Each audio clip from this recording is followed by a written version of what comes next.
Praise the Lord. Good morning అండి. అందరూ బాగున్నారా? ఉదయకాలం ప్రార్థన చేశారండి, దేవుని వాక్యాన్ని ధ్యానించారా? తప్పక వాగ్దానం విన్న వెంటనే ఇతరులకి షేర్ చేయండి. దీనివల్ల మీకు తెలియకుండా ఆశీర్వాదాలు వస్తుంది.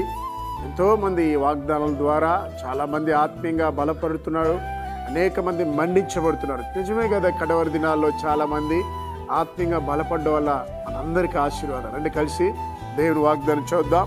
సామెతలు 118 సామెతలు 13వ వచనం. నేను పడినట్లు నీవు నన్ను గట్టిగా తోసితివి, యెహోవా నాకు సహాయం చేసిను. గట్టిగా తోసినాడంట. ఎవరు? సాతాను.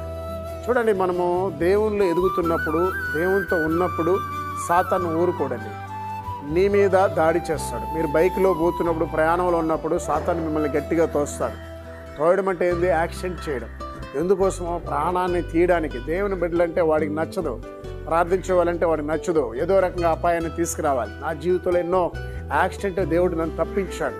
కనుక ప్రియులారా, మనకి తెలియకుండా సాతానుడు మన మీద, మన పిల్లల మీద, మీ కుటుంబ సభ్యుల మీద సాతానుడు పన్నాగం పన్నుతాడు. ఏదో రకంగా తోస్తాడు, ఏదో రకంగా గాయపరుస్తాడు, ఏదో రకంగా అనారోగ్యపరుస్తాడు, ఏదో రకంగా కుటుంబంలో గొడవలు పెడతాడు, ఏదో రకంగా నీ పిల్లల్ని పాడు చేస్తాడు, ఏదో రకంగా నీ వ్యాపారాన్ని పాడు చేస్తాడు, ఏదో రకంగా నీ జీవితాన్ని నాశనం చేస్తాడు. అయితే నీవు ప్రార్థించడం వల్ల నా దేవుడు నీకు సహాయం చేస్తాడు.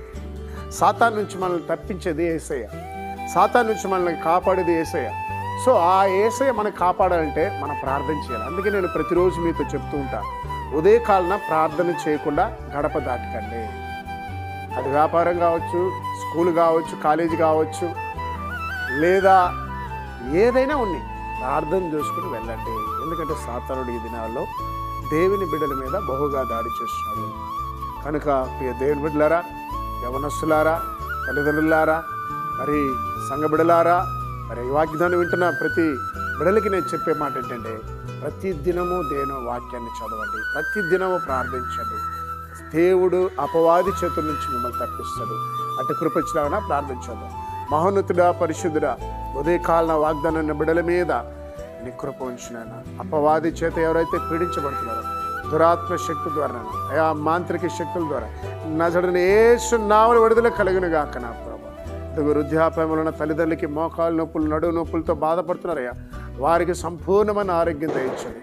ఎందరైతే కిడ్నీ, ఊపిరితిత్తులైన సమస్యలు, లివర్ సమస్యలు, హార్ట్ సమస్యలతో బాధపడుతున్నారో, ఇప్పుడే ఐసీయూ వారిలో ఉన్నారో, వారి మీద నీ దయా కటాక్ష ఉంచి వారిని స్వస్థపరచునా తండ్రి. ఎదుగో దూరదేశంలో ఎవరెవరైతే నా ప్రభా అనేక విధాలుగా ఇబ్బంది పడుతున్న తెలుగు ప్రజలు మీరు కాపాడమని ప్రార్థిస్తున్నాం.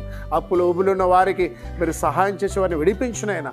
మానసికమైన బాధలు ఉన్న వారికి విడుదల దయచండి అయ్యా. ఉదయకాల పుట్టినరోజు, వివాహం దినం జరుగుతున్న బిడ్డలు దీవించుమని యేసు నామములో ప్రార్థిస్తున్నాం తండ్రి. ఆమేన్.